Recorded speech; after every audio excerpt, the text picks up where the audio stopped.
Hello and welcome to ongoing general election coverage by Town Meeting Television. This is one of a series of forums we are bringing you in advance of the general election on November 8th. My name is Bridget Higdon.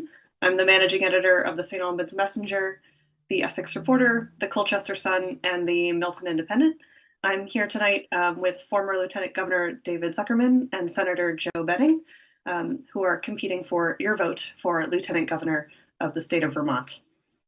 Town Meeting TV hosts forums with all candidates and covers all ballot items you will see on your November ballot.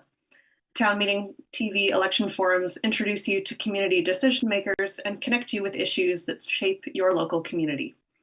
If you're watching this live, we welcome your questions at 802-862-3966. We're going to start here with some opening statements from each of the candidates. They'll have 1 minute to please tell us why you are running, and most importantly here, what will be different for the people of Vermont because you are elected. So we'll go, I guess, alphabetical here by last name. So Senator Benning, can we begin with you, please, for a 1 minute opening statement? Sure. Thanks, Bridget. David, good evening.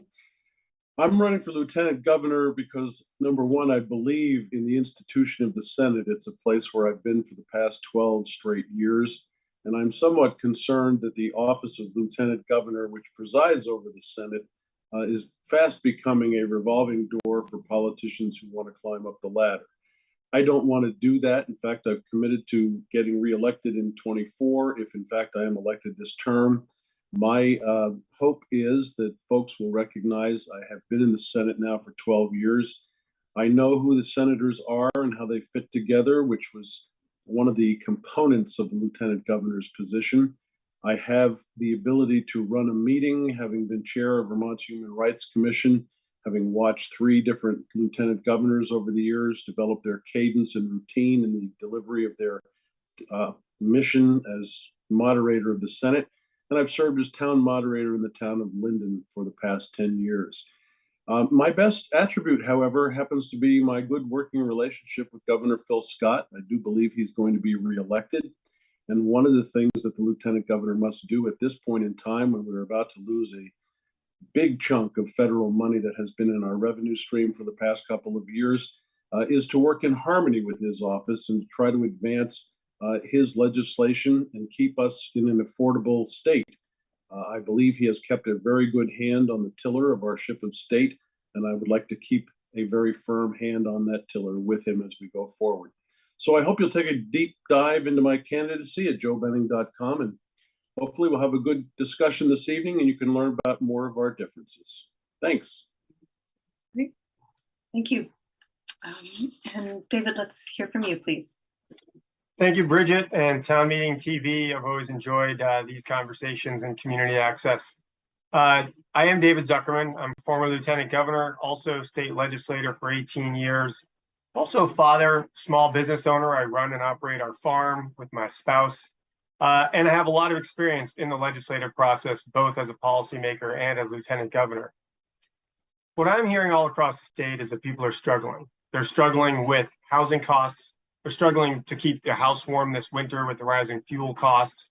They're struggling to make sure Vermont is a place that they can live and thrive. And right now we're seeing Vermont become a playground for the rich. And I believe you need someone. I believe the issues in front of us are about everyday Vermonters. And those issues are on economic struggle as well as the climate crisis.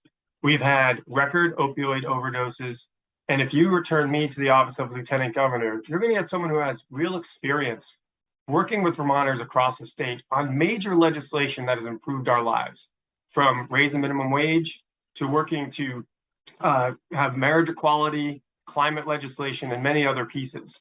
So if you get me in as lieutenant governor, what you will see is someone who works with you all across the state to bring your voice into the process so that we can tackle these major issues facing Vermonters.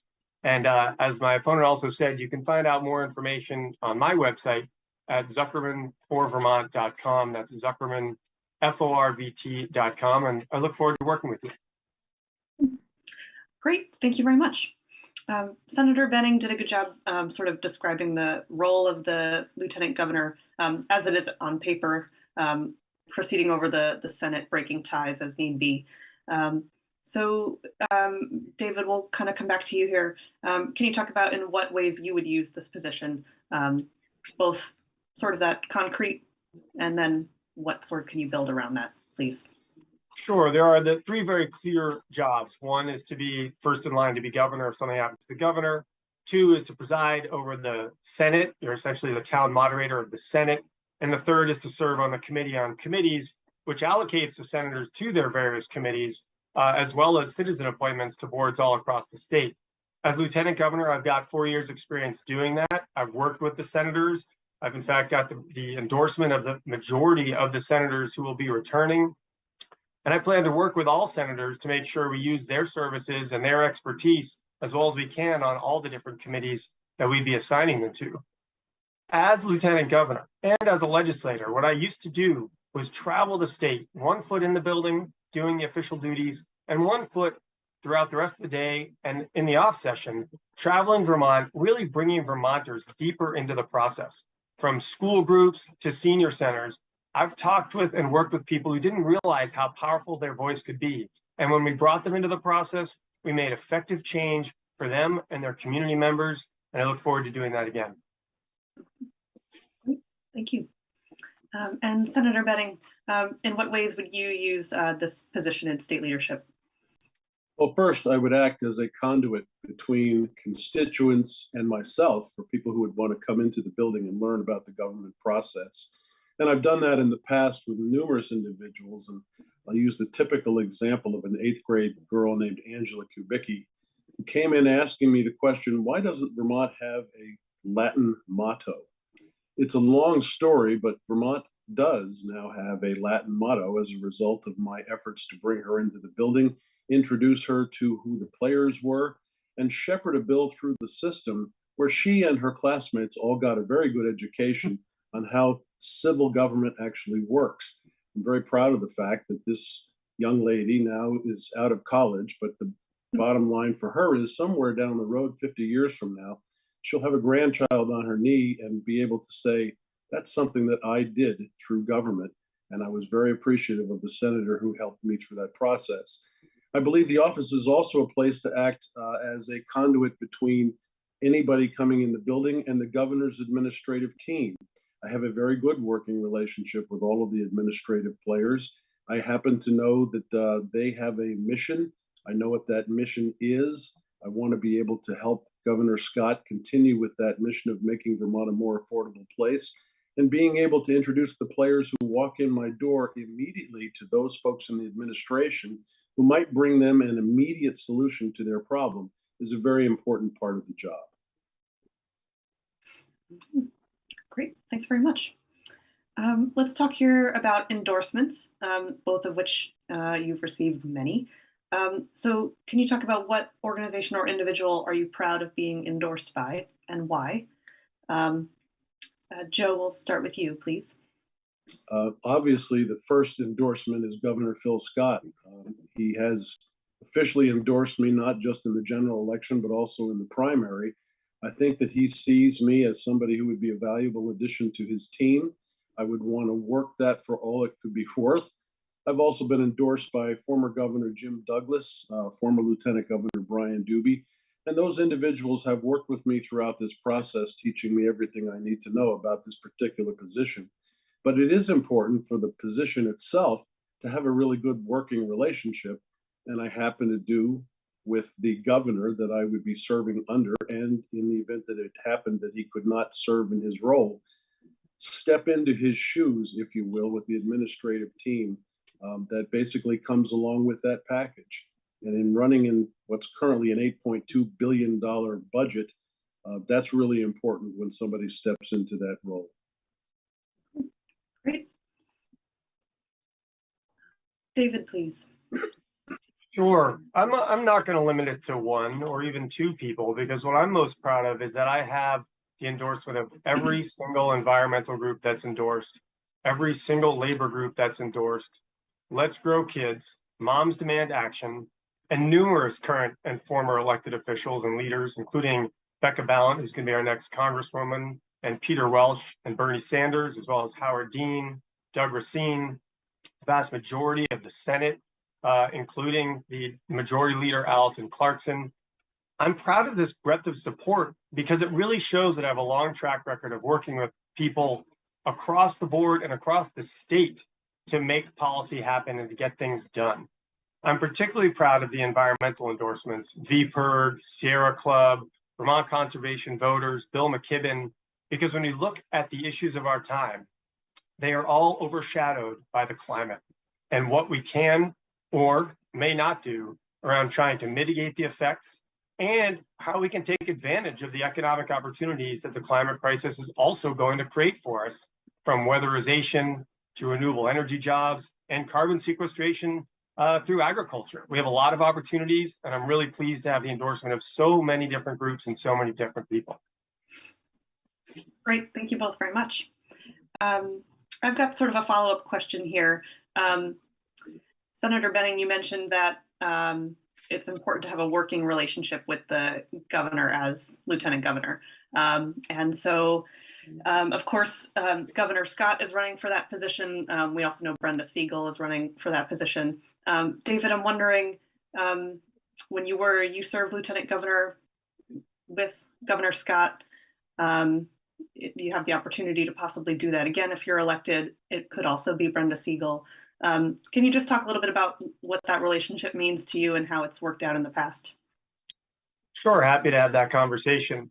I will work with whoever is governor. I've always made that opportunity available. I think there are issues that you can work on no matter who's in the executive branch. It's also important to recognize that the relationship between the lieutenant governor and the people of Vermont and the Senate is critical to making sure those voices are heard. I took calls from people around the state who had called the governor's office, hadn't gotten a response, and our office helped them. I've reached out to the governor on ideas around saving money in Vermont through our very huge human services budget and education budget and said, let's work together to save money and make government more efficient. I plan to do that again with this governor if he wins, or with Brenda, because I think what we have to do is look at how we can make government work better. I've reached out and worked with different secretaries of this administration, both ones that have been there before, as well as new ones that came in while I was lieutenant governor.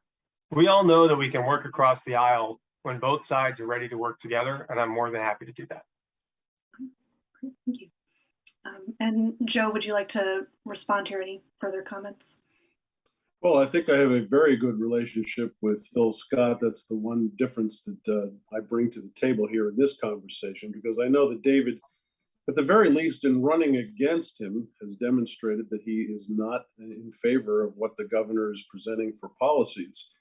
So what I envision at the commencement of the next session is the warning signs coming down the pike of a severe downturn in our federal revenue stream at a time when David and Phil Scott would be at loggerheads with each other, and that's very concerning to me. I want to believe that if Brenda Siegel is actually elected, I've had a fairly good relationship with Brenda. I use this as an example. On the past winter when she was sleeping out on the State House steps, I was walking by one morning and I invited her into the building to get warm and give her breakfast. We engaged in conversation then. We've had several conversations since then. We have long-term and short-term differences in how we would attack a given problem. For instance, housing. Brenda is very much interested in creating a short-term solution to the problem. I am very much interested in creating a long-term solution to the problem. And I suspect if we spent some time working with each other, we would figure out how to reach consensus. But at the end of the day, I believe everybody that is in the State House right now, I don't care what party you're from, they all see me as somebody who is congenial and willing to work across the party lines.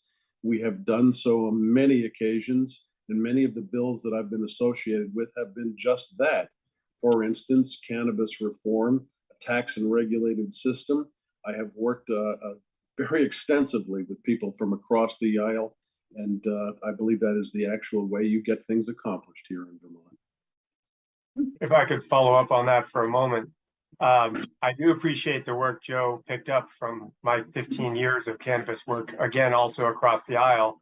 Part of working across the aisle is recognizing those people you did work with. So Joe, thank you for that work, as well as work on many other issues that we've worked together on. But I do think it's important to recognize that our job is to be representative of the people and to work with anybody and everybody who's willing. And I've always been willing to work with both Governor Scott and folks across the aisle, including putting Joe in as chair of institutions 6 years ago. And I think he did a good job. You made a good choice. Great, thank you very much. We'll move on to another topic here. Let's talk about gun rights here in Vermont.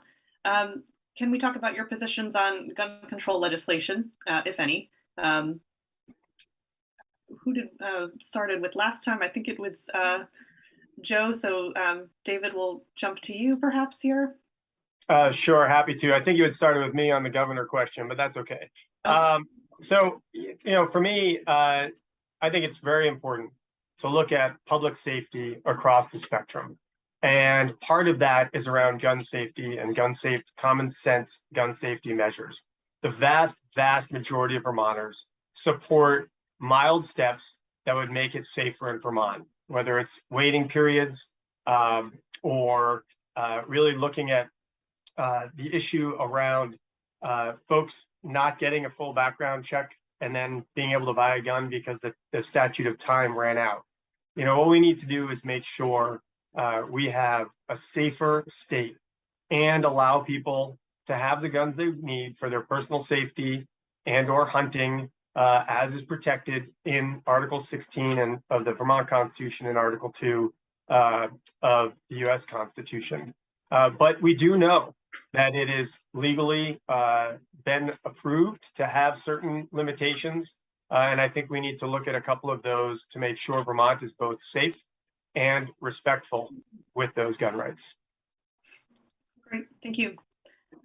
And Joe, do you think there should be further gun legislation in Vermont?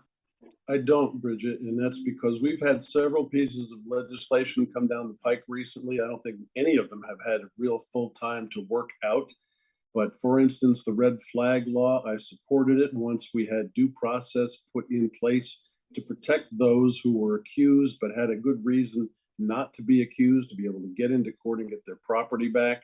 I have had several differences of opinion along the trail about Article 16 of the Vermont Constitution. The bottom line on that is it has got nothing to do with hunting. It is all about your right to bear arms for self-defense. So when I hear people talking about, a waiting period is just a little thing, we can wink, wink, and pretend we don't need to worry about the explicit language of the Constitution, I get up on my heels, if you will, and I say, wait a minute, we are sworn to uphold that document. We're sworn to protect and defend it. If you want to change the Constitution, that's fine.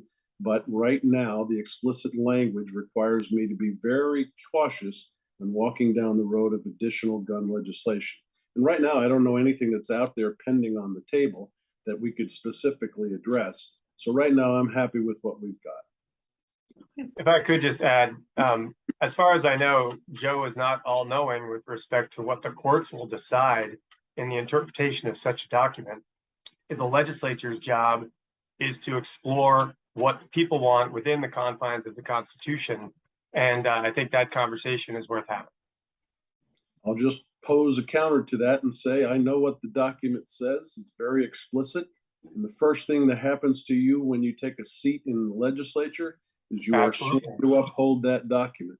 And I intend to continue doing that unless and until I see something that doesn't interfere with that. And you did vote for a restriction, which by your purist perspective wouldn't have passed such muster, but it did. That's because I put due process into it. Is due process in Article 16? Article 16 says you have the right to bear arms. The bill that was in front of us, yes, and the bill that was in front of us was to remove property from you. And if I was going to support something like that, it would have to be on the heels of making sure a court had observation over what was happening there. That's my point, is the court did interpret that to be legitimate. Well, the courts have not determined that at all at this point in time. That may be coming down the pike, but they have not yet addressed that issue. Okay, thank you. If you're watching this live, we welcome your questions. at 802-862-3966. Just as a reminder, we've got 10 minutes here. So let's move on to talking about the climate. Do you expect climate change to impact Vermont in the next 3 to 10 years? And how do you propose we mitigate that potential negative impact? Joe, we're going to go to you first here. Sure. I would say it's a safe bet that the climate, in the way it is changing, will affect Vermont in some fashion. I'm not going to be so bold as to say it's going to result in us being a desert in the near future, but the bottom line is we need to be paying attention to what's going on.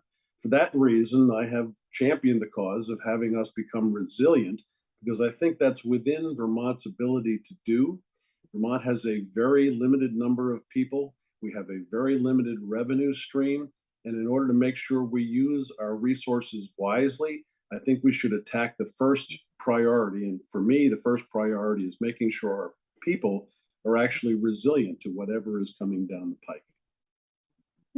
Can you define what that means to me? What does resilient mean to you? Sure. We have set aside a lot of money through the years to make homes weatherized. We've been absent projects to complete that, but we have paid attention to it. And I think that is the direction we need to be going. We shouldn't allow, for instance, homes to be built in a river floodway plain.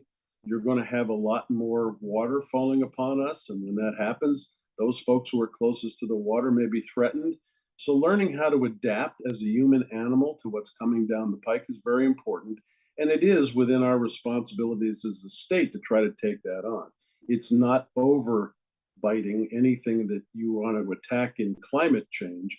One of the differences between David and I is we have a very different opinion on what tools should be used in that effort.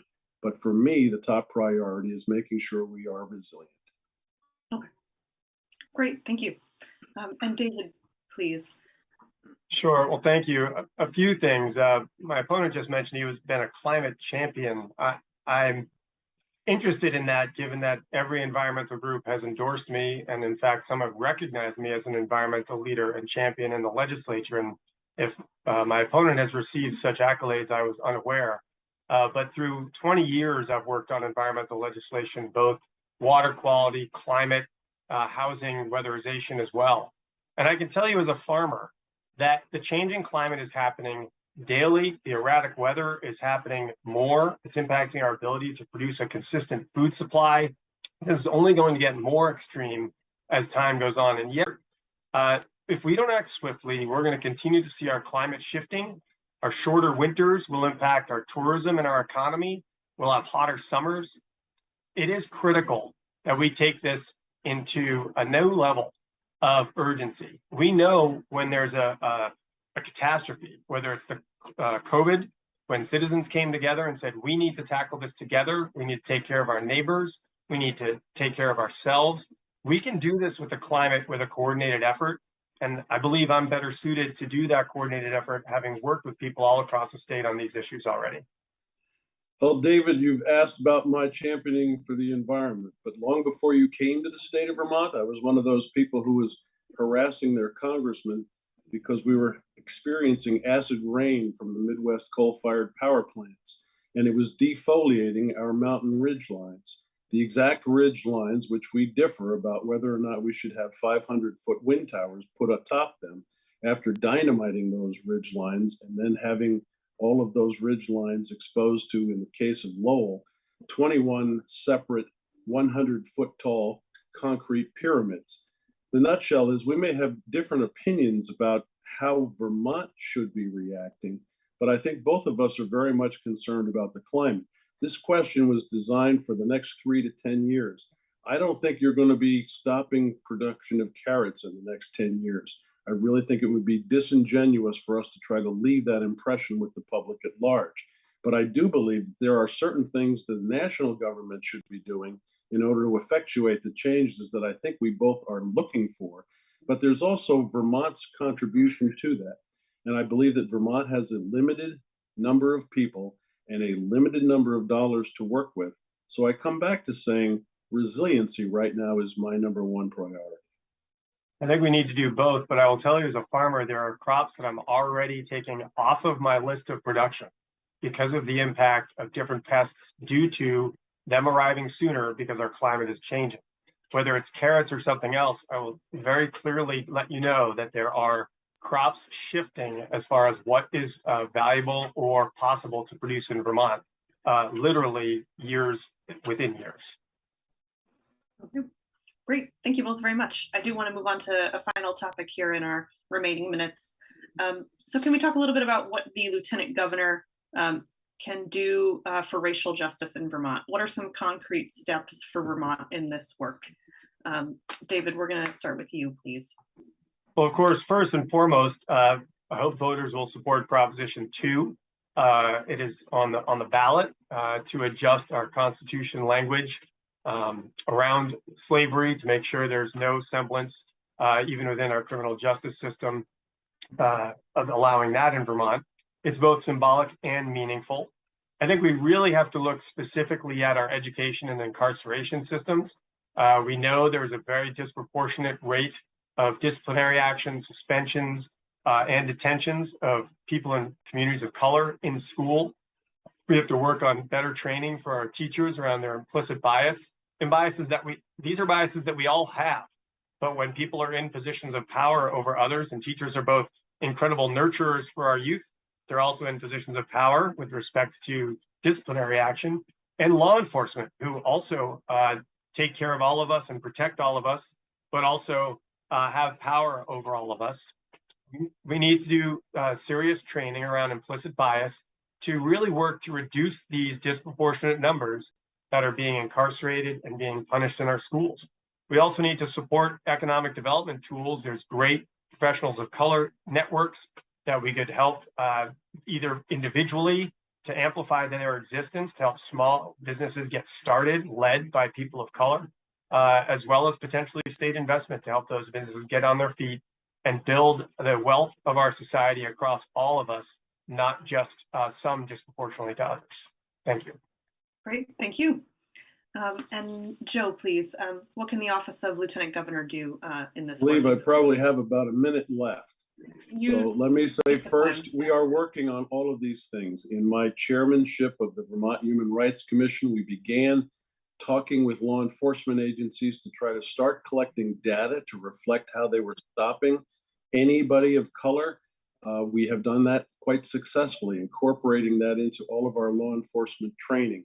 The cannabis tax and regulated system that we just worked on in the Judiciary Committee comes out with a statement effectively saying anyone who has been affected socially may be able to get some a leg up, if you will, in the licensure of trying to put together a tax and retail establishment.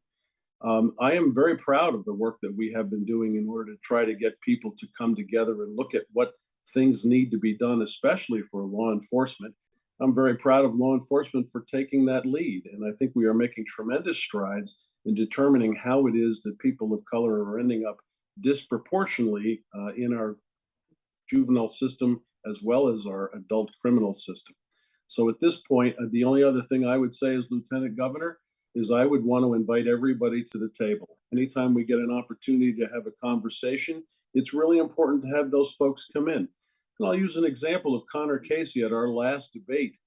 Connor is a person of color, and we were talking about the fact that he left my town of Linden to go over to Burlington because he felt more comfortable in a place where he had a whole lot of people who looked like him. And I said, Connor, the way that we're going to actually have a lot of people talking to each other is if you're not in a homogeneous society, we are actually out there talking with each other every day. And that's really something very important to me to have that conversation in the Lieutenant Governor's office.